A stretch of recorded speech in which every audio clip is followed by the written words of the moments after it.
হাতে যে একটি পাখি দেখতে পাচ্ছেন, এই পাখিটার সাথে আমার তেমন কোনো সম্পর্ক নাই।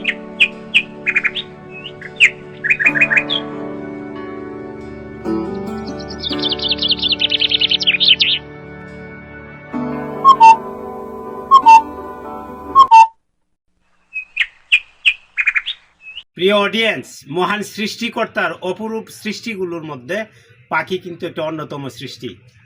আর এই পাখির সৌন্দর্য যে কোনো মানুষের মন আকর্ষিত করে। আমার হাতে যে একটি পাখি দেখতে পাচ্ছেন, এই পাখিটার সাথে আমার তেমন কোনো সম্পর্ক নাই।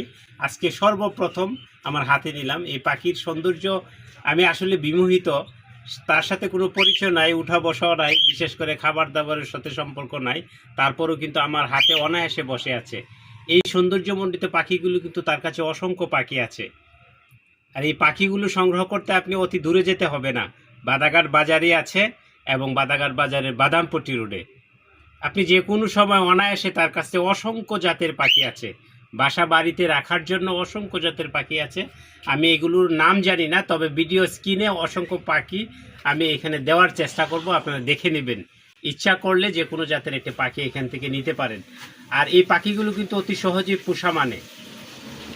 এগুলো কিন্তু মহান সৃষ্টিকর্তার একটা সৃষ্টি। মানুষের সৌন্দর্য, বিশেষ করে মানুষ এগুলোর সাথে সম্পর্ক তৈরি করার ক্ষেত্রে বিশেষ ভূমিকা রাখলেই আপনার অতি কাছে এবং নিকটে সবসময় থাকবে। আর এগুলো রাখবেন, শিশুরা কিন্তু এই পাখিগুলো যদি হাতে নাগালে পায়, তা আনন্দ বা খেলাধুলার একটা অংশ বিশেষ এই পাখিকে নিতে পারে। আর চেষ্টা করুন, দেখেন আমি তার সাথে তেমন কোনো সম্পর্ক না থাকলেও মনে হয় অনেক সম্পর্ক তার সাথে।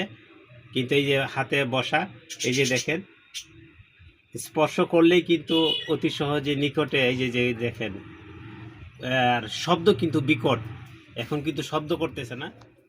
তদ্রুপ এইখানে কিন্তু অসংখ্য পাখির কিচিরমিচির শুনতে পাচ্ছেন। আমার কিন্তু খুব ভালো লাগতেছে, আপনারও ভালো লাগবে যদি বাসা বাড়িতে এরকম কিছু সৌন্দর্যমণ্ডিত পাখি আপনার বাসায় থাকে।